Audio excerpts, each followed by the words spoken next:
Hello everyone, welcome to week 20 of 2021's GT Sport Daily Race C Strategy Guide. It's Group 4 machinery and we are heading to the Nurburgring Nordschliefe 24-hour layout. So let's take a look at the detailed settings for this one. Now, I had said quite a lot in the last few weeks that PD do not want to give us a fuel race, and it seems they may well have been listening, because this week this race is all about fuel. Fuel consumption is a very high ×7. Tyre wear is at ×8. It's just the 2 laps to get round, and we have the racing medium and the racing hard tyres to work our way through.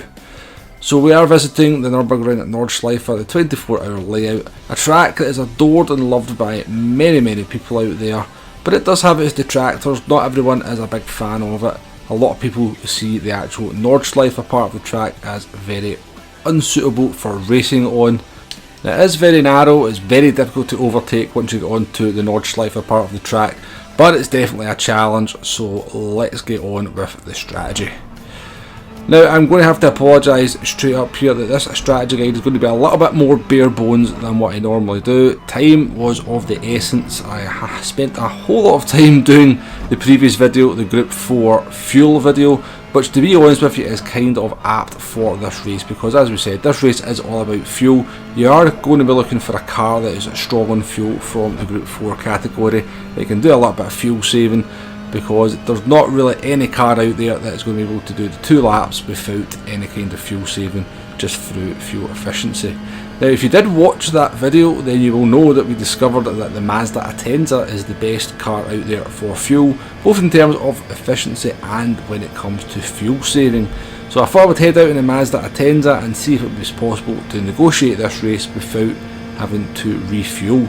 And to be honest with you, you do have to do a little bit of fuel saving over the course of the race, but the Mazda Atenza can definitely do this race without refueling. As we come towards the end of lap number 1 here, you can see we are on 50% fuel. Just a couple of corners to negotiate to get to the finish line. I think we crossed the line on around about 48%, but as I said, we weren't exactly doing too much fuel saving over the course of that first lap. Maybe changing gear around about 60-70% on the bar. So the Mazda Atenza can definitely get to the end of the race without refueling. I think there'll be a few other cars out there that could probably do it reasonably comfortable, but do check out that video on fuel if you haven't already for a comprehensive list on which cars are strong when it comes to fuel saving. In terms of tyre wear, it's not going to be a massive issue either in this one. We've just completed the first lap there on the medium tyres. You can see there's not a massive amount of wear there.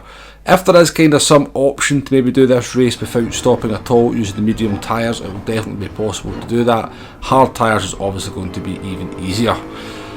So whereas the Mazda Atenza was able to kind of do the the no refueling fairly comfortable, let's jump into another car, the Aston Martin V8 Vantage in this occasion.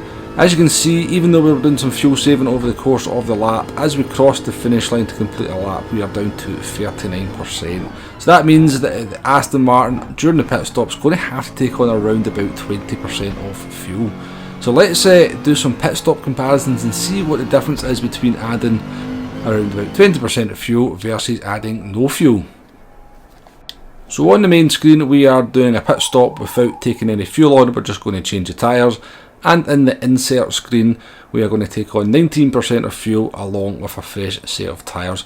It's going to give us an idea as into what is the difference between taking some fuel on versus not taking that fuel on, and whether you're losing so much time with the addition of the fuel that you have to make it essential on the strategy, or whether it's maybe something you might want to sacrifice, take on that fuel, not worry about fuel saving, because I know fuel saving is definitely not everybody's cup of tea.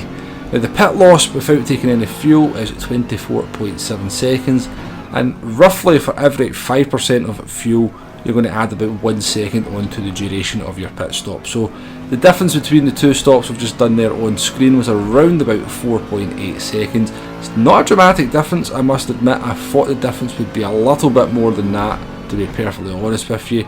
So if you are a driver out there that doesn't like to fuel save, then it's not going to be absolutely cataclysmically disastrous to your race. it's only going to add about 4 to 5, maybe 6 7 seconds on to your time. I would recommend fuel saving. Anytime you can save in the pits, as far as I'm concerned, is always a good thing. And to be honest with you, that is pretty much this race in a nutshell. Despite the fact that it looks a little bit complicated with the different tyres and fuel saving and a reasonably high tyre wear, the strategy is fairly one-dimensional because it's only 2 laps. Now we have to assume that both the medium and the hard tyres are both going to be mandatory, as they usually are, so everybody is basically locked into a pit stop at the end of the first lap.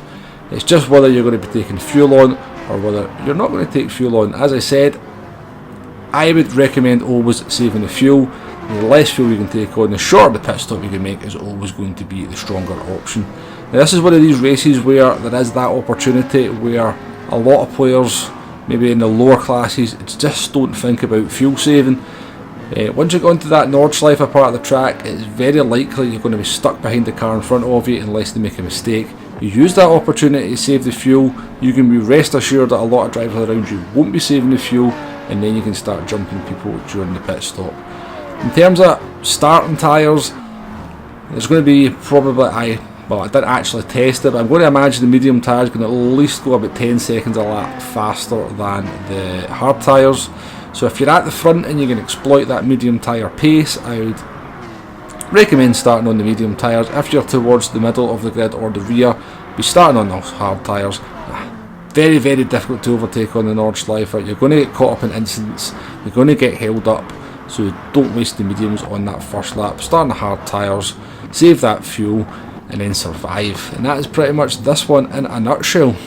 So hopefully this video has been useful. It is a bit of a bare bones one. I've had to rush this one together, to be honest with you. It is 3 o'clock in the morning as I put this video together, and I'm up at 7:30, so apologies, it's a little bit rushed and a little bit less detailed, but hopefully it has been useful. Please do that like button, please do that subscribe button if you haven't already.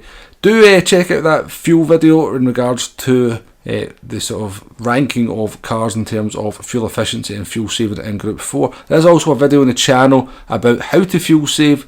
Do the search for that one. I'll leave links for both those videos in the description. But if you've made it to this point, thank you very much for watching, and I shall see you on the next one. Goodbye now.